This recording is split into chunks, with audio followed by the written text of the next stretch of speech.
Bueno, vamos a encarar ya la recta final de este primer día. Ahora tenemos una sesión básicamente enfocada a un problema que hemos detectado bastante común, sobre todo en el mundo empresarial o organizaciones que están abordando la cuestión de la analítica de datos, que es cómo manejar el talento, qué tipo de skills o qué tipo de backgrounds y estudios son los más indicados en las compañías en función de lo que querramos hacer. Y finalmente, si hay algunas técnicas especiales para retener el talento, si realmente es muy complicado contratar o no este tipo de perfiles. Y vamos a tratar de intentar entender con empresas que ya son bastante veteranas en el tema, entender cuál es quizá una de las fórmulas apropiadas para tener un grupo de analítica de datos. Vamos a intentar averiguar si son equipos que son transversales o son equipos que tienen que estar totalmente integrados en distintas disciplinas. Y por otro lado, nos acompañarán también relevantes personalidades del mundo académico, tanto desde la perspectiva de una escuela de negocios como de la Universidad de Barcelona, que está poniendo en marcha o ya tiene puestos en marcha un posgrado y un máster oficial en Big Data Analytics y Data Science. Con ellos vamos a debatir cuáles son las cualidades y cuáles son los perfiles más apropiados para dar respuesta en clave de negocio. No para investigar, no para hacer ciencia, sino para ser útiles a las empresas y a las distintas organizaciones. La sesión se va a estructurar como la anterior. Primero haremos unas presentaciones sobre este tema de nuestros participantes y a continuación daremos paso al debate de unos 20 minutos. Nuestra primera ponente es Sharon Biggar. Ella es la directora de Data Analytics y Business Intelligence de Social Point, una de las compañías del sector de gaming más importantes a nivel mundial. Y nos hará una presentación sobre su equipo y cómo maneja su equipo en el día a día. Sharon es licenciada en Economía y también máster por el IS y con un stage en el MIT. Ella no habla español, con lo cual hará la presentación en inglés y por este motivo también haremos después el debate en inglés. Sharon. Thank you, Lale. Good afternoon. My name is Sharon, as Lali said, and today I want to talk to you about what we have done at Social Point to do our best to create a very high-performing analytics team. Just to start, I want to introduce you to Social Point. Social Point, in fact, is 9 years old today. 9 years ago, two gentlemen who were only 22 at the time started our company, and earlier this year sold it to a very large US gaming company. So for me, Social Point is a great local Barcelona success story. So what do? Well, it's very simple. We make games. And we make games that you can play on your phone, your iPad, any other mobile device. These are our three most popular games: Dragon City, Monster Legends, and World Chef. Although we are relatively small, we're only 325 people or so, our games are played by millions of people every day. On average, we have about 4 million people playing at least one of our games each day. The really interesting thing about our business is most people play those games for free. Our games are completely free to download, and you can play the game as much as you like without paying anything. That puts a lot of emphasis and a lot of responsibility onto the analytics team. So you can imagine when you have a product that is free, we have to make sure to make that product as engaging, as exciting as possible, which means we have to keep improving it every day. And when you have to keep improving your product to keep engaging your audience, the question naturally becomes, how do you improve that product? What aspects do you want to improve, and in which order? Because, of course, we can't change everything at any one point in time. And this is why analytics is so critical to Social Point and, in fact, any other gaming company that works with a freemium model. So let me explain to you a little bit more about how analytics works at Social Point. Right now, we're about 28 people in the analytics team, and we report directly to the CEOs. So at least for me, that helps to emphasize how important analytics is to our company. We're approximately 10% of the total staff, and we like to keep it at approximately 10%, reporting directly in to that top level. Because we're a pretty large team, what we have done is split it into 3 areas. The first is what we call Data Lab.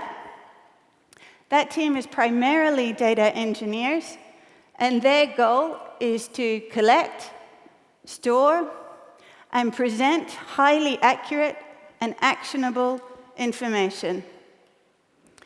The second team we have is Game Data Science, and these are analysts that are dedicated to the product. So they are embedded with the product teams. We have 2 people dedicated to each game. And their goal is to provide any insight, any information or knowledge that the game teams need from the data that we collect. And finally, we have a team that we call Data Products. These are primarily our machine learning specialists. And we call them data products because what they are doing provides inputs into the game. So they might, for example, be predicting churn, and they will provide that as an input into the game to allow the game to take actions on that churn probability. So every night, they will be calculating what is the probability that each and every user in our game is going to churn the following day, and allowing the game to take actions on that information. I want to end just by sharing with you 3 things that I think we've done that have worked to help us create a high-performance team, and 3 things that we are still working on, still continuing to try and improve, and that challenge us. The thing I think we have done that works very, very well is we have one data source at Social Point. All data, whether it's financial, gameplay, marketing, goes into one database. That means it's much easier for us to do data quality checks, for us to check the accuracy of that data, and we don't waste time reconciling between one or more data sets. The second thing we do is we have a hybrid organization. So our technology teams, our data lab, our data products are centralized, but then we have embedded analysts out with the games. And finally, the data is available to anyone in Social Point, and it's the same information. Whether you're an artist or the CEO at Social Point, you can see real-time revenue of all of our games. And that transparency, coupled with the fact that you can see that on your desktop where you're sitting, on your mobile when you're at lunch chatting with your friends, means everyone really does use the data inside Social Point. And finally, 3 things we continue to work on. We have an analytics team because we want to make changes in the game. So it is super important that every analysis we make comes with an action inside the game. However, the data doesn't necessarily tell us what action to take. So it's a little bit unnerving, or we have to have people that are willing to take risks to go from what the data has said and suggest changes in the game. And we're continuing to work with them to give them the comfort and the confidence to suggest hypotheses that we can then experiment on. Secondly, as I said, we have a hybrid model that works very well for the business. We've seen productivity increase by embedding our analysts inside the game, but it's a little bit scary for the individual analyst. If you are alone with a product, you can feel alone and not part of a team, and you lack someone to brainstorm ideas with or, in fact, to check your analysis. It's one of the reasons we have moved to having 2 people in a game, and we have a dedicated manager to be there helping them to brainstorm those ideas so they don't feel alone. And finally, like I think every data team, we struggle with recruitment. Here in Spain, historically, I don't know why, but we have had pretty good success at hiring the more junior profiles and some senior talent. But quite often when we're looking for senior talent, we have to look outside of Spain. And then we have issues associated with relocating people here. And our biggest challenge is that people don't believe that there is an analytics ecosystem here. So if they, for whatever reason, have troubles with Social Point, or in 3 or 4 years' time want to move on from Social Point, they are not aware that there are lots of other companies they can go to. So I am very happy to be here today to see that we have such a great analytics community, and I really want to tell the world about the fact that Barcelona really is an analytics hub for Europe. Thanks.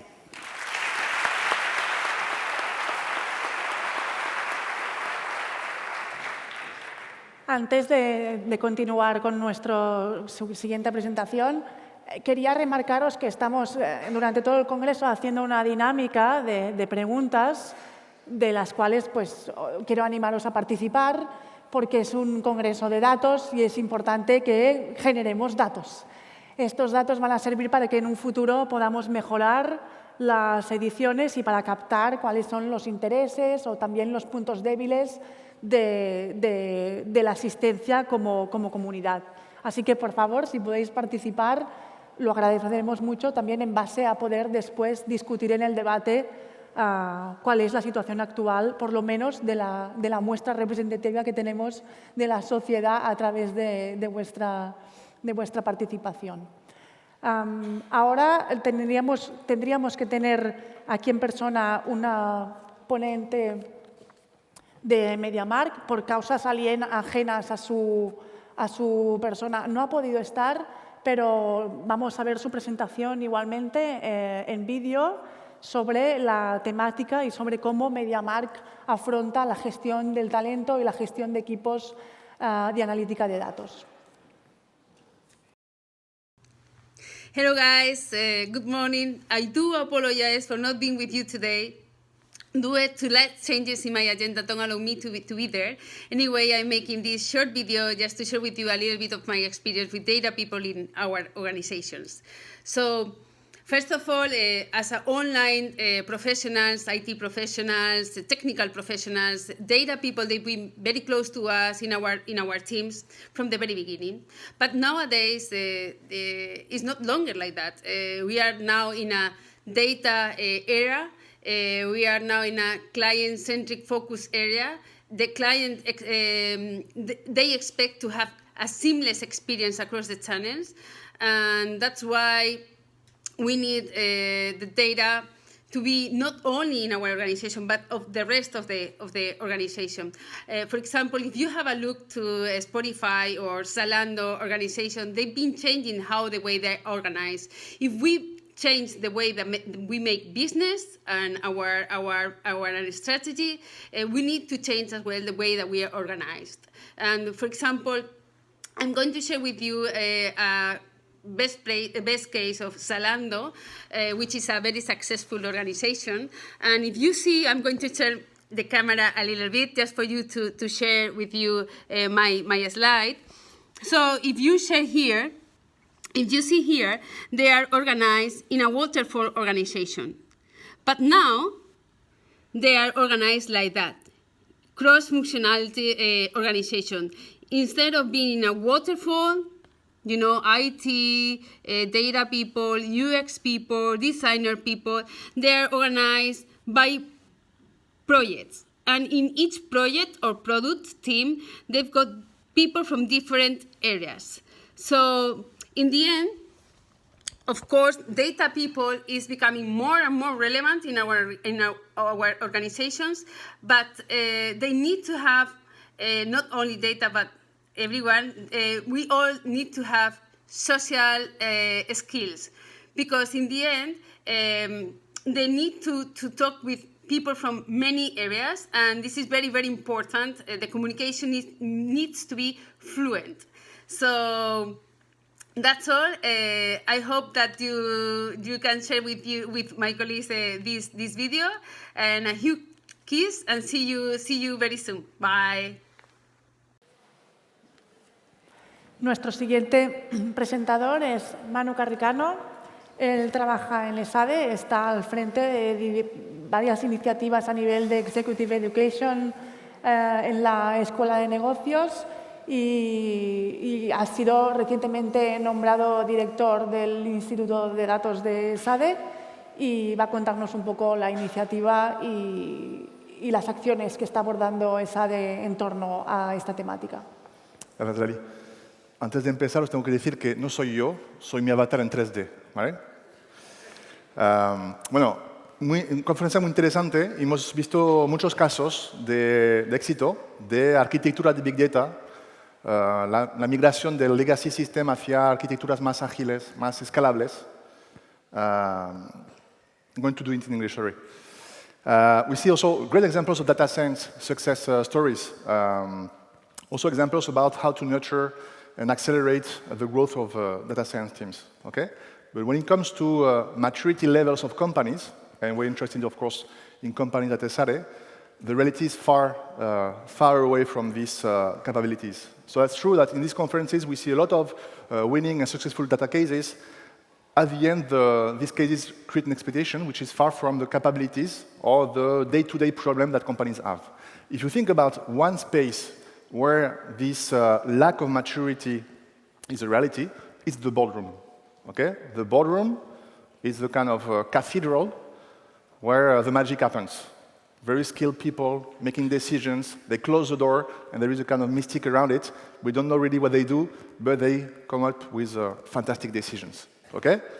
So, the reality is like that, in fact. In most of the boardrooms, in most of the strategic decisions that are made by company, that's more what we call the HIPPO, the highest paid person opinion, that prevails. And that's particularly true in Spain or in France, where I come from. Instead of being able to leverage all the kind of analytics, solutions, dashboards that have been developed by the teams in the middle management. Okay? So in fact, middle management, the teams, all the kind of vertical silos of functions are much prone to develop analytical solutions. But when you come to the final decision on the strategy, we are very, very far away from that. Okay?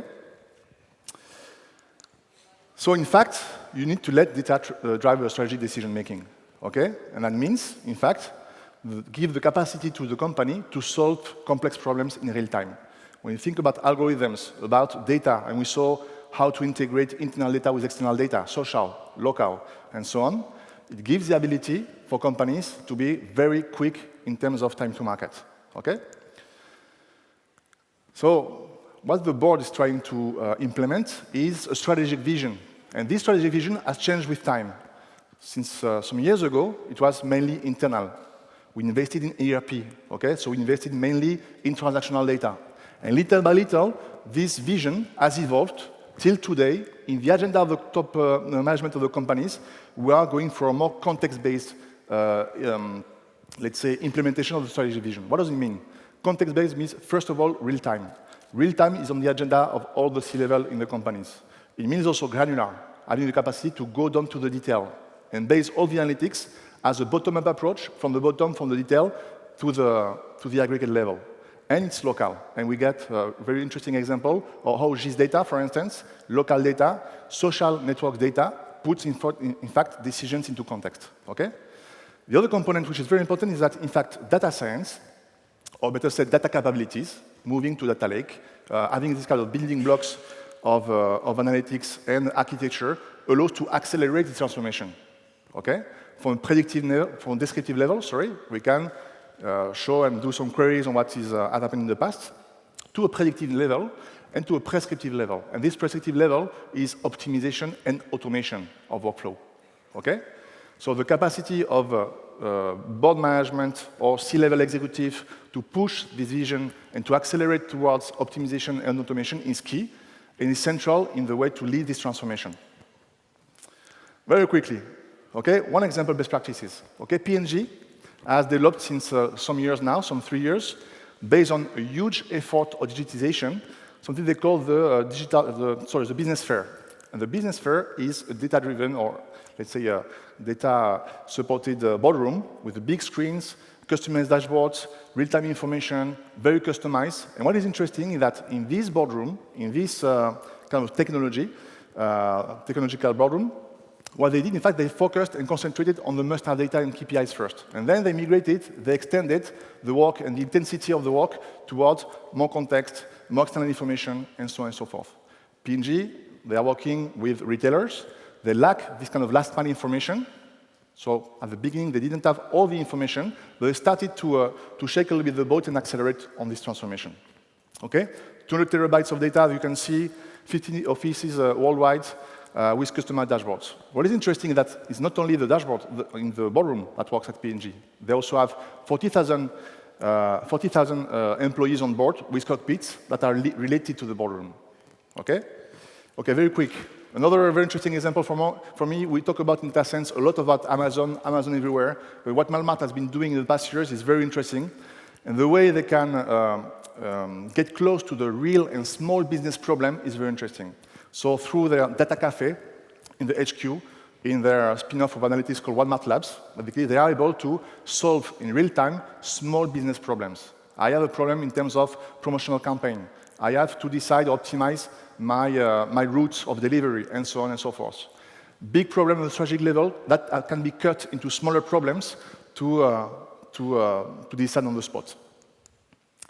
What does it mean?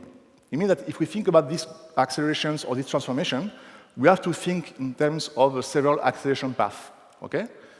In fact, this transformation is made possible by data. It's made possible by data architecture, engineering, and data science. Data science with different kinds or steps of maturity, let's say. At the end, what has to be implemented is a relationship, a connection between the speed at which we change the organization and the impacts we delivered. In the middle of that, we have what we call at ESADE acceleration bricks. And these bricks are components either of architecture or analytics that can be implemented, but that will be reused across use cases. So top management needs to select the relevant use cases and develop the capabilities, machine learning, data lakes, and so on, that are going to be reused from one use case, fraud detection, to another use case, which is customer retention models. Okay, very quickly. It means that, in fact, you have two paths. One, which is from use cases and the analytical capabilities to decision-making. And the other path, again, is from strategy to decisions and execution. It means, in this case, that the way strategy is formulated needs to be data compatible. Data compatible means, in fact, you have to focus on these bricks, what does the algorithm provide, and augment these algorithms with smart rules that can be pushed into the system. Okay? Very short wrap-up on this logic of the data-driven boardroom. It's a kind of massive transformation also in the culture and the mindset. That allows, first, an acceleration path towards problem-solving on the spot. That's what you want to achieve, a strategy that goes to the execution level. A systematic approach also to formulate the strategy. If strategy is in a PowerPoint, it won't work. If strategy is embedded with smart rules into the system, it will be more efficient. And the last element is an outcome-based leverage of data assets. What does it mean? It means that we need to deliver impact, but also the role of the boardroom, of the strategy, is to deliver this impact with a tempo that allows to go to more complex transformation and position the business cases at the beginning. Okay? It's a 30 hours courses in 5 minutes. Very sorry for the excess in time, and thank you very much.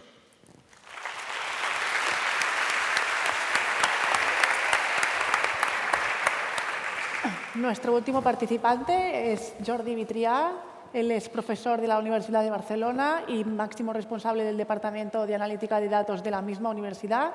Él es quien tiene la perspectiva más académica del entorno de analítica de datos que estamos tratando hoy.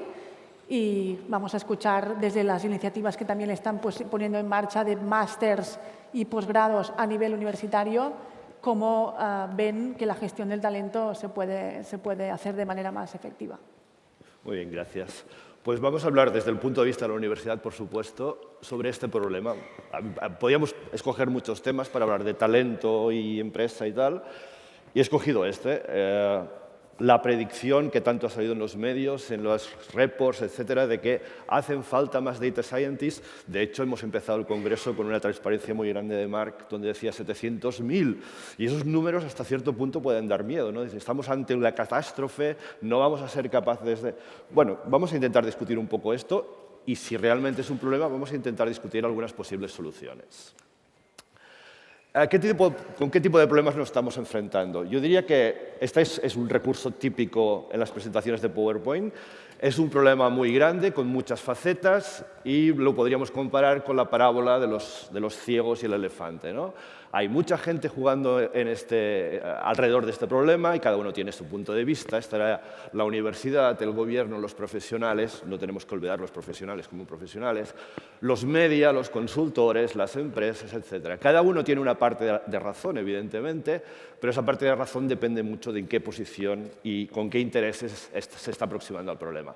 De hecho, esta parábola también nos sirve para ver que el problema del talento no es un problema que tenga una solución fácil, es un problema de ecosistema. Por lo tanto, vamos a proponer algunas ideas relacionadas con el ecosistema. Pero antes hemos hablado de Netflix y del film franceses de los años 70, a mí me gusta más esta analogía que la analogía del elefante. El elefante es muy simple. Hay una película japonesa de los años 50 de Akira Kurosawa que se llama Rashomon. Y la idea es muy simple. Hay un asesinato, hay varios testigos, y durante la película vamos viendo cómo la interpretación de esos testigos respecto al acto criminal es totalmente divergente. ¿Por qué? Básicamente porque hay dos factores. Uno es la ausencia de evidencia, que lo podríamos asociar a los distintos puntos de vista que tienen los testigos, y el otro es la presión social, que lo podríamos asignar también al tema de los intereses de cada uno cuando ve alguna cosa. Y, de hecho, en ciencias sociales se utiliza más este nombre cuando tenemos este tipo de fenómeno, y se llama el efecto Rashomon, donde unos mismos datos, en ciencia de datos también se utiliza, generan distintas interpretaciones. Eso no es necesariamente que la gente sea mala o tenga malas interpretaciones, sino es un efecto social claro.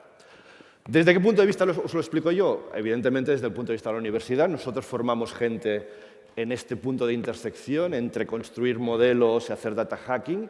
No tocamos el tema de business expertise. Lo traemos a la universidad, evidentemente. Aquí tenéis las empresas que colaboran con nosotros en formación de Data Science. Está Social Point, está ESADE Logic, está BBVA, está King, etc. ¿Y qué les pedimos a estas empresas? Pues que vengan y a nuestros estudiantes que están colocados en el punto A les den la visión de negocio. ¿Qué quiere decir para nosotros la visión de negocio? Básicamente no es que les expliquen lo chulo que es trabajar en esa empresa o cuánto dinero van a cobrar, porque estoy absolutamente de acuerdo con Marco. La gente joven, su driver principal no es el dinero, y al menos la gente que trabaja en este campo, sino ¿qué quiere decir dar valor a los datos? ¿Qué retos tienen a la hora de dar valor a los datos? Y eso yo creo que les da a estos estudiantes una visión clara de con qué se van a encontrar fuera y cuál es su objetivo real. Como es un problema de ecosistema, hay recetas para todos. No vamos a entrar en todos los puntos porque no hay tiempo, pero yo creo que podríamos tocar un par de puntos de cada uno de los actores. El primer actor, las compañías, las empresas. Las empresas, cuando atacan un problema complejo de ciencia de datos, tienen que contar con todo, no solo con su talento interno, sino con todo lo que le puede ofrecer el ecosistema desde fuera, ¿no? Eso es evidente. Y además pueden ofrecer al ecosistema valor. Centremos en eso. ¿Qué puede ofrecer una empresa al ecosistema para dar valor y al final conseguir el talento que tanto quiere y conseguirlo bien formado, etcétera? Puede dar datos abiertos. Nosotros trabajamos mucho con datos abiertos. Puede dar APIs abiertas. No hace falta dar el dato, se puede dar el dato agregado. También estamos usando APIs abiertas. Puede organizar datatones. Los datatones son una cosa que encantan a los estudiantes porque les permite mostrar sus conocimientos, etc. Puede hacer mentoring de estos estudiantes mientras estudien, etc. ¿Qué puede hacer la universidad? Para la universidad estaríamos horas aquí hablando de las cosas que haría falta. Es decir, la universidad se está quedando atrás, eso es evidente, pero nos paramos en dos cosas. Puede dar un mejor acceso al talento, yo creo que es deficitario el acceso al talento que se está dando ahora, y hay una cosa muy interesante que se llama los Conversion Masters. Hay mucho talento que originalmente no está formado en Data Science, véase doctores en física, doctores en química computacional. Ese talento en muchos países se está utilizando para ser reconvertido a un ritmo muy rápido en Data Scientist, y está funcionando. Esto la universidad se lo tendría que plantear. ¿Qué nos puede dar la administración? Reglas de juego, evidentemente. Y podríamos hablar de muchas reglas de juego. Los Data Trust, la diseminación de buenas prácticas, programas de filantropía, es una cosa que la ONU está organizando, un marco legal, etc. Básicamente lo que le pedimos a la administración son reglas de juego. Y para terminar, porque ya se me ha pasado el tiempo, datos. Evidentemente, cuando decimos que el Data Scientist no está motivado primariamente por el salario, eso no quiere decir que un buen salario no sea un buen facilitador. Aquí veis, estos son datos del año pasado, la posición de España en el ecosistema europeo de Data Science.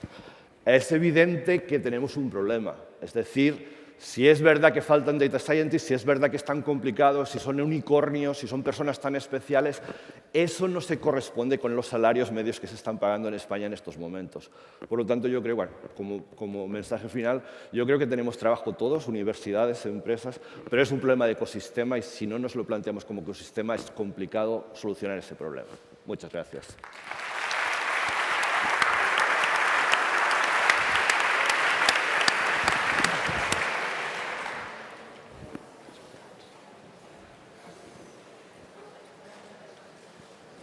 Muchas gracias a todos. Vamos a empezar el debate. Previamente vamos a ver el resultado de la pregunta. La pregunta hacía referencia justamente a lo que vamos a debatir ahora, es cuáles son los aspectos prioritarios o quizá más conflictivos en una organización empresarial a la hora de tener en cuenta la gestión de talento. Por un lado, la primera opción, que es digamos, la gestión de los equipos de alto rendimiento o no de analítica de datos y la integración dentro del organigrama de una empresa parece ser que es la parte prioritaria para la audiencia o el mayor de los intereses para la audiencia, mientras que vemos en última posición que la retención de talento es por lo menos aparentemente el tema que menos preocupa. Y más o menos empatados tenemos la atracción de talento en penúltima posición, cosa que me sorprende bastante, y en segunda posición tenemos los planes específicos de formación internos de la compañía para quizá reciclar perfiles o para formar los perfiles a la hora de tener nuevas capacidades en los equipos. For me, the result is surprising. Because as far as I understand, or as I understood, I think that, or at least it is pretty accepted that the lack of professionals or expertise or profiles and roles in terms of data analytics is really, really important. I think that Sharon maybe can corroborate this point of view or not in terms of attraction, talent and retention. Is talent attraction a big problem in your company? Are you very focused on trying to find solutions? And what kind of plans are you developing? Yes.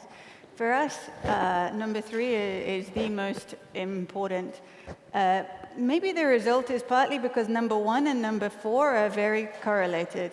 If you can manage high-performing analytics teams well, then you have a better chance of retaining the talent. But for us, we have a pretty large analytics team, and by far the biggest challenge we have is finding the right talent for us. And the biggest problems we have on that are typically data people are trained technically very, very well. We really find difficulties with people not having the right skills in SQL or model building or whatever the actual quantitative analytical skills are. What we find lacking is the ability of those professionals to communicate and communicate to a business audience and also to be proactive and action-orientated. So we often find data professionals, the the output of their work is often, let's do another research on this aspect, or let's do another A/B test or experiment on this, rather than let's change the product in this way. So I feel where the industry is lacking right now is much more on those softer skills, although some of them are hard, but those softer skills on how do you communicate the results of the work that you do, and how do you actually implement and affect the change that comes out from that analysis. Yes, it's true, Sharon. In fact, one of the most known definition of data scientists is as rare as unicorns, and we have some other tweets and references to this role highlighting the degree of difficulty and the variation or wide variety of expertise that these kind of profiles have to have. And I would like to know, from the perspective of a business school and the academic or the university, if it is really possible through specific programs and build this kind of skills and all these kind of soft and hard skills, very technical and hard skills and soft skill, communication, storytelling, etc. Do you think that it's possible to incorporate all these skills in a profile to solve the problems and the role in the future companies? My case answer is no. And you're right in saying that it's a unicorn. Basically, if you think about the job profiles, and there is a part of responsibility also of companies that lack the right job profiles when they're looking for talents, basically. Because in fact, you can define these kind of jobs of data science as high definition as data engineers in some cases, data scientists, pure data scientists, business analysts, or DevOps as well in some cases. So, in fact, it's very difficult to have one people with the same set of talents. It's rather, in our case, what we do at ESADE, we try to bring, so we focus not on data science, but on data-savvy managers. And in that case, we try to bring people from different origins and try to balance a little bit these skills. Nobody is good in data management, in data science, and in business, analytical business problem solving. So we try to balance a little bit depending on the incoming profile of the participants and on the output you want to deliver. But there is a big fad around it. So the shortage of talent is also due on the lack of specification of the job profiles. And in many cases, what we see in job offers, they call for data scientists, but they're looking for business analysts.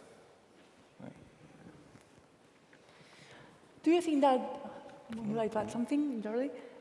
Do you think that data professionals maybe split? Today we have more split profiles in terms of maybe infrastructure or data science or management or business, because the initial role that the community had in mind as a unicorn is not easy to find. Do you think that these kind of professionals are easy to retain within the companies? I think that not, but I'm not a company. What my experience with my all students is that, no, it's not easy, but we must be used to this because this is the future. I think that we will not see a future where data scientists will be in a company for 10 years. This is not the real future. Companies and people must be used to this new scenario because it's the future. As one of the first universities that introduced postgraduates and masters in data science, have you detected an increasing trend to enroll in your programs? Of course. Yeah. In fact, this year, for our programs, postgraduate program and master program, we had 10 times more people asking for a place in these programs that real students at the end. So there is a fighting for getting a place for these programs, of course. So this is good because we have very good students in our classrooms now. But of course, yes, there is a huge increase on demand, yeah.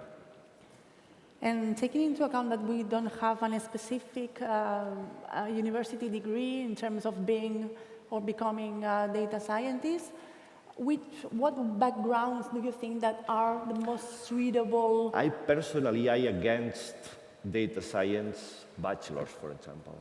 I think that a good data scientist must be a computer scientist with a master on data science, a mathematician, because there are different roles in the data science teams. The unicorn doesn't exist, so we need different roles. And for these roles, you need people with a clear bachelor, with a good base on something, and then postgraduate or master studies on data sciences. So I do not think that the solution is to create a lot of bachelors on data science. But like in the United States, bachelors are okay. Maybe we need more masters, more postgraduate studies. Yeah. Sharon, what kind of backgrounds or what kind of profiles and backgrounds do you tend to hire in your company? We're lucky we have a very big analytics team, so we are able to specialize from data engineering through to business analyst. So we can hire specifically for those roles. So we could look at somebody from a computer science background all the way through to someone with a business background who's been trained in the data. I think it's much more challenging for a startup who may only have 1 or 2 data people, and then they really need someone who can do the full spectrum, right, from collecting the raw data and storing it all the way through to analyzing it. And that, I think, is very challenging, not only to do, but also to retain those people and to find them. And I think probably in the future, we won't see those roles in one person. Even at the startup stage, I think we will start to see much more specialization. Do you have any specific program in order to retain or ensure the retention of these kind of professionals, or maybe to stimulate in this job? For me, retaining a data team is not that different to retaining a development team. So programmers too are in high demand, as are data people. And all of this really is about the younger generation and what they look for from work. And the difference, I think, there is they're looking for work that motivates them, that they're interested in. It's a little bit less about necessarily what's good for the company, although hopefully those things coincide, but they want to work on something that's motivating to them. So very much it's about listening to them, understanding where their passions are, and helping them to find projects that lead the company towards their goals, but also help them to feel passionate about what they're working on. So it's a lot of communication and a lot of dialogue, and really understanding their core motivations. Just if I may build on what Sharon is saying, in the conversation we have with companies, there is one big branding problem or issue, which is to appear outside of the company as a brand for data talent. So all the initiatives that need to be communicated outside, for instance, the communication on the teams, but also the exciting project the teams are building on, has a purpose to be perceived as a brand in data. And in Barcelona, so it's interesting what also Marc Torrent was saying at the very beginning with kind of mapping of a cluster of companies in Barcelona. In Barcelona, they're starting to have a kind of interesting size for Barcelona to appear as a cluster for data, but also for the companies in Barcelona to have a kind of leverage on what's going on here and attract talent. What kind of mechanisms do you think that companies are using in terms of hiring people, recruitment or outsourcing the recruitment of this kind of profiles, or maybe it would be better to design their own tailor or design their own selection process?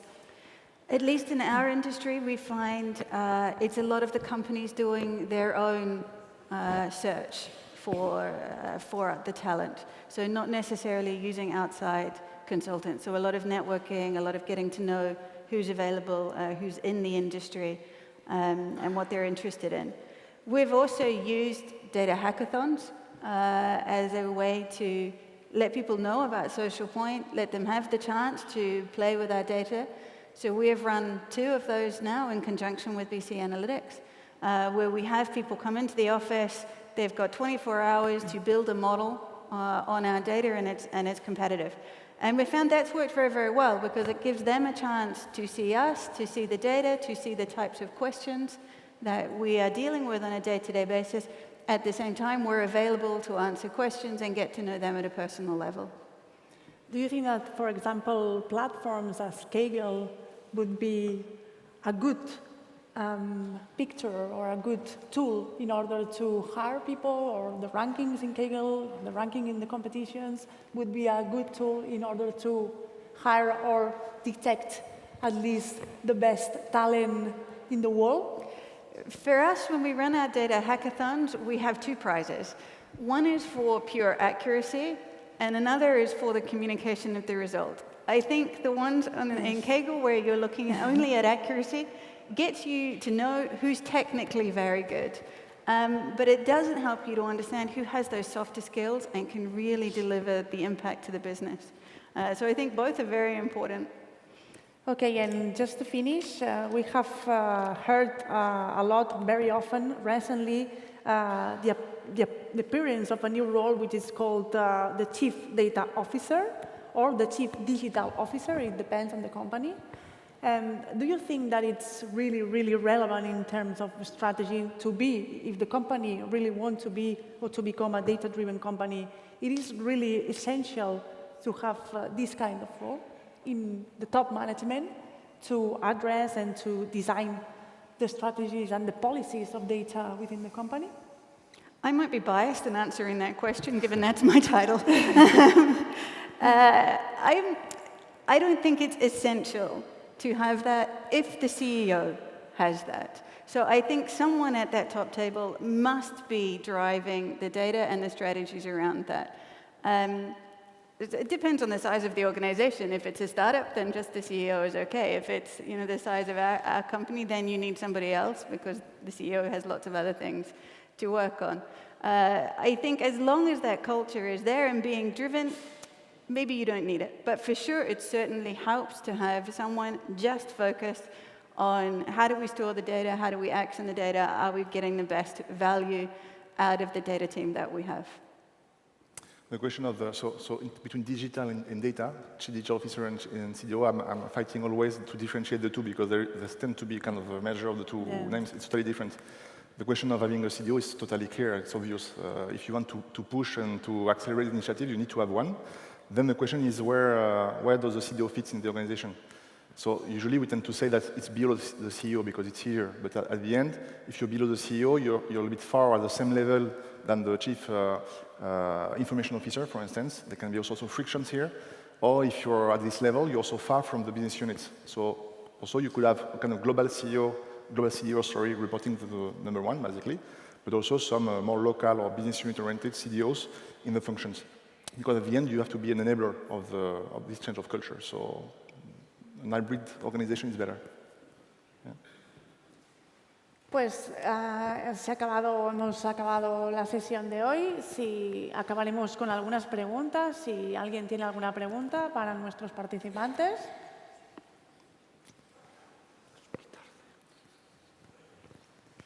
Bien, pues entonces se acaba la sesión de hoy del Congreso. Recordaros que mañana a las 9:30 volvemos a empezar. Tenemos el keynote speaker Hugo Zaragoza, que sabéis que es el responsable o quien está poniendo en marcha el centro de Machine Learning de Amazon aquí en Barcelona. Os pediría, por favor, que llevéis vuestras acreditaciones ya y también quería informaros que nos hemos quedado sin programas, así que si podéis utilizar el mismo, también como medida ecológica, pues llevadlo mañana para seguir las sesiones. Muchas gracias.